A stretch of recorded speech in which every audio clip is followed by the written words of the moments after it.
Salut les assoiffés de sang fictif, bienvenue dans Movie Dev Contest.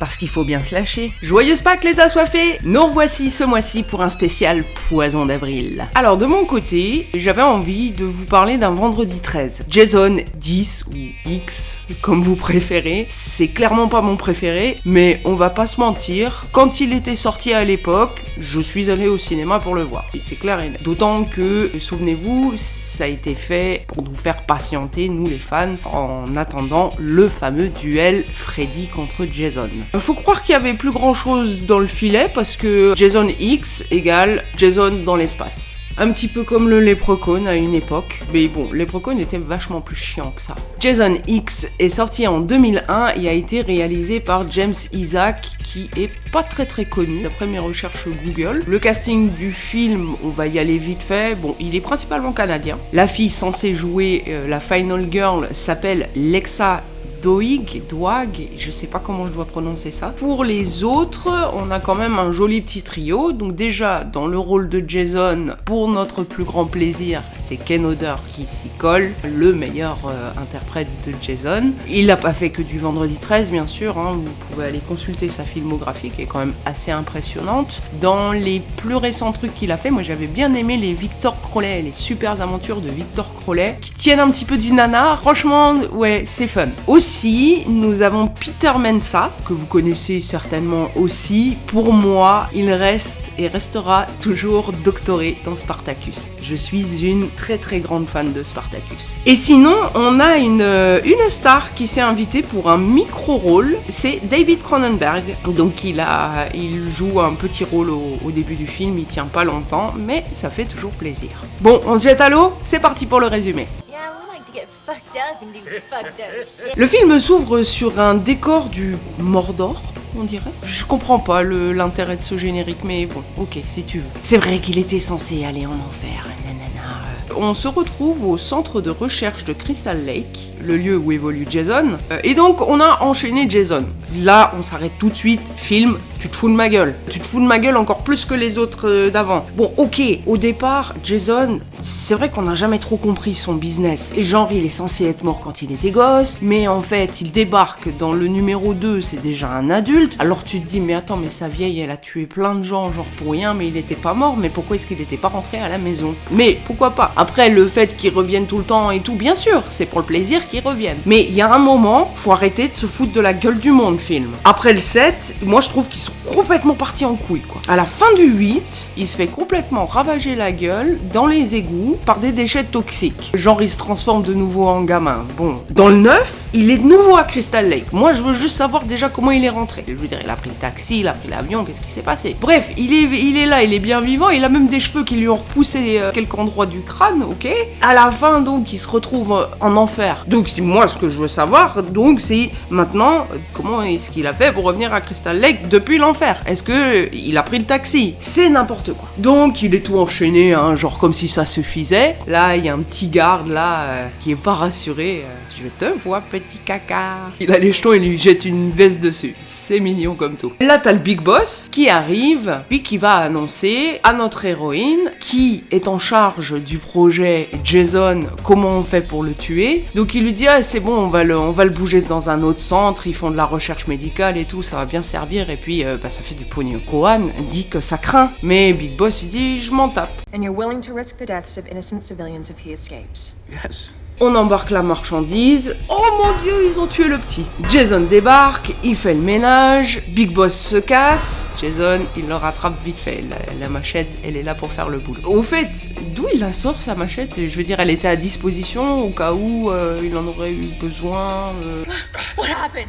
À ton avis, connasse? Ce que t'avais prédit. Rohan s'empare du fusil, Jason il la suit. Regardez le costume de Jason, il est tout dégueulasse, tout fake comparé à ceux du 6 et du 7 qui étaient vraiment bien faits et bien destroy. Franchement, on dirait un costume cosplay fake que t'aurais acheté à 5€ chez Amazon, quoi. Rohan shoot Jason, elle l'enferme dans la cabine de cryogénisation. Mais Jason, c'est un petit malin, il la plante. Et c'est tout le système qui plante. Et les deux, ils se retrouvent congelés. Des siècles plus tard, c'est-à-dire en 2455, il y a une mystérieuse équipe d'expédition qui débarque.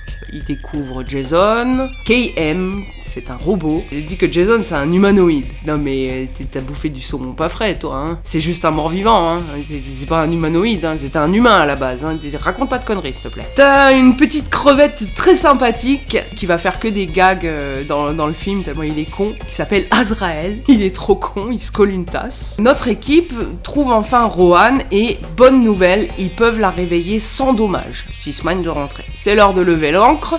Azrael, il décolle sa tasse en la pétant. Il est très intelligent. Puis voilà, la réaction en chaîne.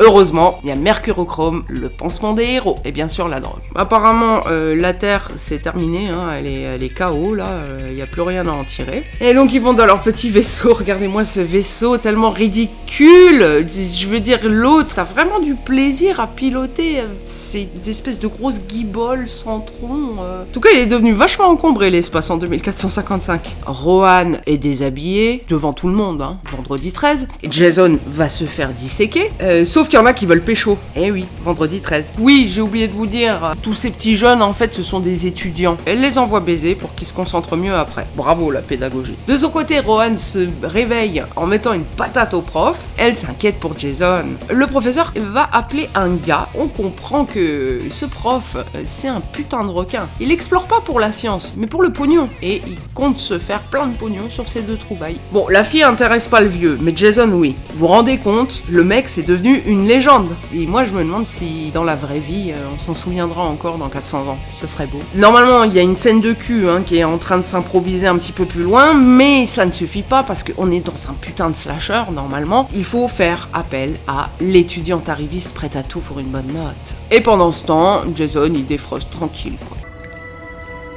Oh, poor baby. No wonder you wore this thing. La putain de morue comme elle fait sa maline. Toujours dans l'esprit de vendredi 13 parce qu'il faut quand même rajouter encore un petit peu plus de cul. Place à la sexualité robotique. KM veut de vrais nichons. C'est n'importe quoi cette scène, sans déconner. Allons voir un petit peu comment se débrouillent les deux petits étudiants chauds de partout. Putain, vous en êtes seulement là, vous deux. Alors que le prof et l'autre, ils ont fini depuis longtemps. Hein. Ils avaient commencé après vous. Toutes les conditions sexuelles sont réunies. On dirait une invocation. C'est n'importe quoi. Genre la meuf, elle gémit. T'as Jason. Oh putain, du cul. Qu'est-ce qui se passe?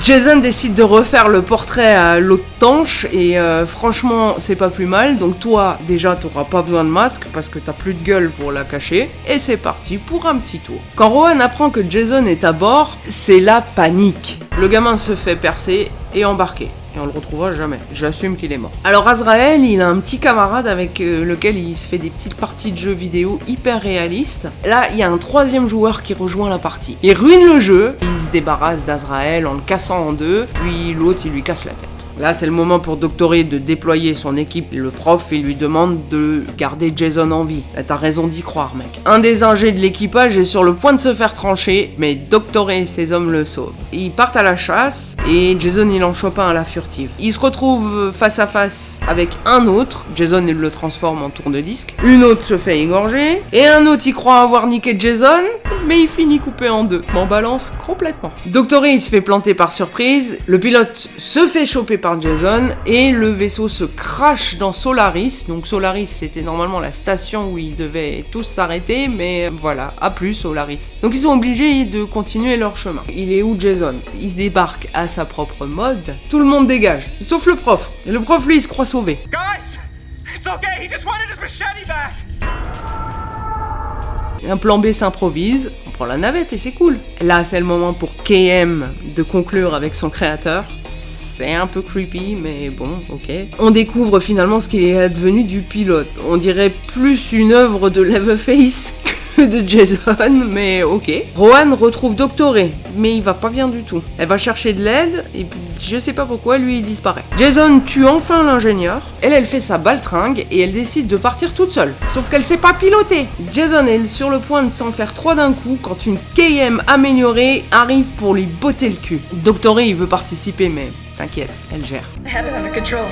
Thanks. KM lui déchire la gueule, mais littéralement. Là, le vaisseau, il est vraiment en PLS. Heureusement, il y a une autre station qui peut les recevoir, qui intercepte leur appel, sauf que le temps manque. Jason, quand il s'est fait péter la gueule, donc il a atterri sur cette machine qui peut régénérer, réparer l'être humain, nanani et nanana. Et donc, genre, il y a de l'électricité, bzz, bzz, Jason va revenir. Ouh. La machine, elle se met en marche et il se retrouve tout custom de partout, à moitié robot. Et il avait pas d'ADN de robot. D'ailleurs, est-ce que les robots ont des ADN? Non, je ne crois pas. C'est pas le pire. Le plus ridicule, c'est que la machette elle-même, elle s'est retrouvée customisée. Non mais, la machette, c'est sûr qu'elle a pas d'ADN. Ce film, en fait, il se fout de toi du début à la fin, mais tu peux pas t'empêcher de regarder la suite, parce que voilà, quoi. C'est marrant. Et là, cette fois-ci, KM, elle fait pas le poids. Bien au contraire, elle en perd la tête. Jason, il se retrouve enfermé dans le couloir et il est piégé avec un des mecs. Le gars, il fait tout exploser. Et les autres qui ont réussi à s'en sortir, bah ils se disent ça y est, c'est bon, youpi. Et en plus, il y a un autre vaisseau ridicule venant de l'autre station qui débarque pour les sauver. Mais Jason, il est toujours là. Genre, il a pas explosé, tu sais. Et puis, il fait un putain de trou dans le vaisseau et bien sûr, il y a un courant d'air de fou, quoi. Et notre petite étudiante arriviste finit en bouillie. Donc, il en reste que 4. Et Jason, il abandonne pas. Ah, il lâche pas l'affaire. Alors, le problème, j'ai pas trop compris pourquoi.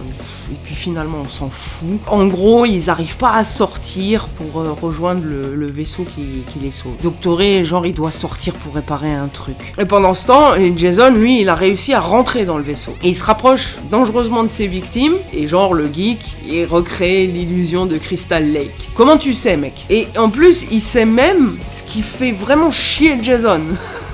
Parce que il crée 2 nanas qui balancent tous les trucs qui font péter les plombs à Jason, c'est n'importe quoi. Mais en tout cas, leur marche. Et Jason s'adonne à son activité préférée, les sacs de couchage. Rowan et le geek, ils s'enfuient. Attention, faut prendre la tête de KM. Jason, il se retrouve tout seul avec Doctoré. Et là, c'est le choc des titans. Il y a tout qui explose dans tous les sens. Et là, la scène la plus épiquement ridicule que j'ai vue. C'est n'importe quoi. Ce rêve bleu, je n'y crois pas, c'est merveilleux.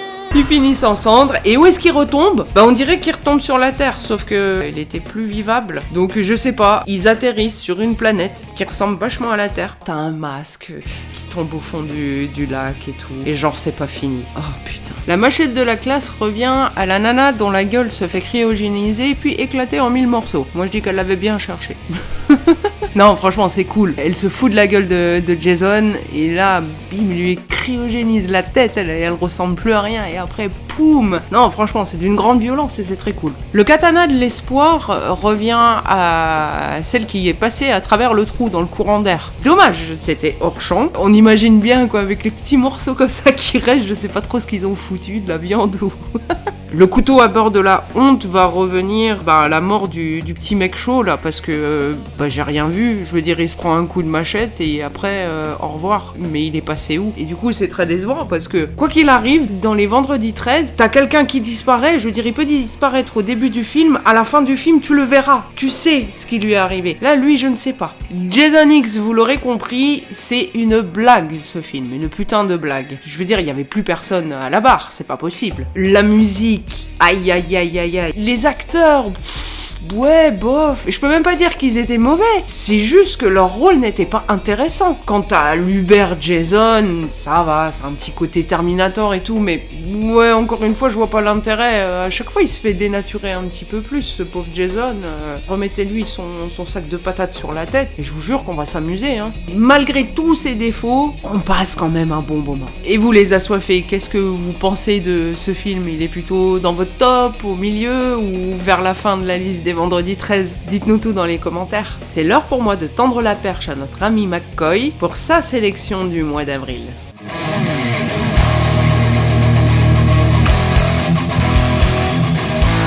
Salut à tous et bienvenue dans ce Movie Death Contest spécial Poison d'avril. C'est comme le poisson d'avril, mais un peu plus extrême. Le film que je vous recommande ce mois-ci est Week-end de terreur, ou April Fool's Day dans sa version originale, et qui peut se traduire par, vous l'aurez deviné, Poisson d'avril chez nous. Il est réalisé par Fred Walton, et c'est vrai qu'il est moche. Mais son nom se prête bien à réaliser un film sur ce thème. En bonus ce mois-ci, je me suis amusé à dissimuler des Easter fish dans ma rubrique, à vous de les retrouver. Mais revenons à nos saumons. Dans Week-end de terreur, on suit une bande de potes invités chez leur copine bourgeoise, la dorade Muffy St. John, dans sa maison située sur une île privée. Durant la traversée en bateau pour accéder à l'île, une petite boutade qui tourne mal voit Buck, le mousse du rafio, se retrouve avec la moitié de la gueule arrachée. Notre petite clique de héros, complètement traumatisés, décidera de faire demi-tour et de rentrer chez eux. Fin du film. Non, je déconne. Les mecs s'en cognent comme de leur première bouillabaisse et débarquent sur l'île, le sourire aux lèvres. Tout le monde s'installe tranquille pépouze et commence à se servir dans le bar et à s'amuser. Ça se drague lourdement en façon macro et ça rigole jusqu'à ce que l'un des copains, Skip, qui pourrait être homo, mais c'est pas sûr, ne disparaisse dans des circonstances étranges.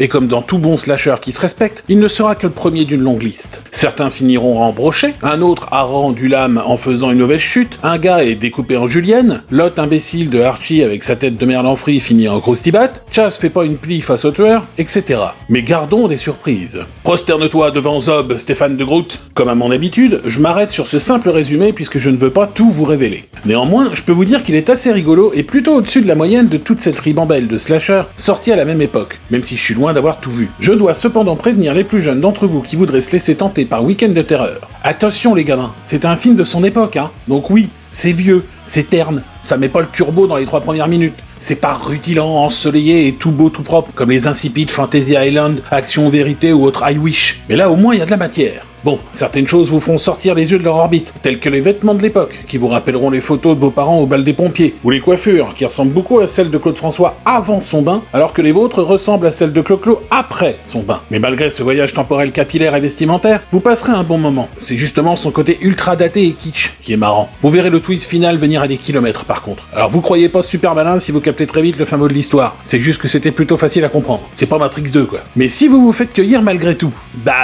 limite tant mieux. Une surprise, c'est toujours plus agréable quand on sait pas ce que c'est à l'avance, sauf si c'est une UMST. Au casting de Week-end de terreur, on retrouve Thomas F. Wilson, le fameux Biffle Tannen de Retour vers le futur. Ensuite, on a Deborah Foreman, une habituée des teen movies américains tels que Valley Girl avec Nick Cage et Real Genius avec Val Kilmer, ainsi qu'un rôle dans le très sympathique Waxwork d'Anthony Cox, qui est d'ailleurs dispo sur CanalSat en ce moment pour ceux que ça intéresserait, mais malheureusement seulement en VF et dans une version décalée. On dirait un film de la Shaw Brothers doublé aux States. J'ai dû ressortir mon zona pour en profiter pleinement. On y aperçoit aussi le fils de Ryan O'Neal, interprète du père de Bones dans la série éponyme et star de Love Story, le tristement célèbre Griffin O'Neal. Irresponsable patenté, incapable de piloter un bateau ou une voiture autrement que défoncée. Pour l'anecdote, sachez que Griffin, l'année suivante du tournage, a emmené son pote Gio Coppola, fils de Francis Ford, dans une virée maritime en étant dans un état second, voire quadruple, et s'est dit que ce serait stylé d'essayer de passer à fond de train entre deux autres bateaux. L'idée n'est pas plus conne qu'une autre pour un mec à moitié secoué, sauf quand les embarcations se relient entre elles par un câble. Griffin l'a vu au dernier moment et a eu le temps de se baisser. Gio, lui, n'a pas eu cette chance. On ignore si Griffin a assisté aux funérailles. Le pire, c'est que c'est le personnage de O'Neal qui fait la mauvaise blague sur le bateau au début du film et qui défigure le pauvre Buck, quand la réalité rejoint la fiction. Et on pourrait se dire que Griffin a retenu la leçon. Non messieurs dames, ce congre s'est fait arrêter en 2011 après avoir emplafonné une bagnole avec la sienne, avec pas moins de 5 drogues différentes dans le sang. Sacré Griffin, il aime bien déconner mais il est pas chanceux. On l'appelle Avril Laguigne dans le métier. Ah au fait, je précise que si vous voulez vraiment vous marrer, la VF est phénoménale, avec des dialogues savoureux tels que... Oh là là Niki, tu fais bander la caméra, vaut mieux que tu te mettes bien. Sur ce, je ne vous dis pas à bientôt comme d'habitude. Car malheureusement, c'est la fin de notre émission. Pas assez d'abonnés, pas assez de commentaires sur la page, pas assez d'amour en fait. Bref, on arrête. De poisson. En même temps, avec des jeux de mots pareils, comment voulez-vous faire de l'audimat ? Adieu, bande d'ingrats.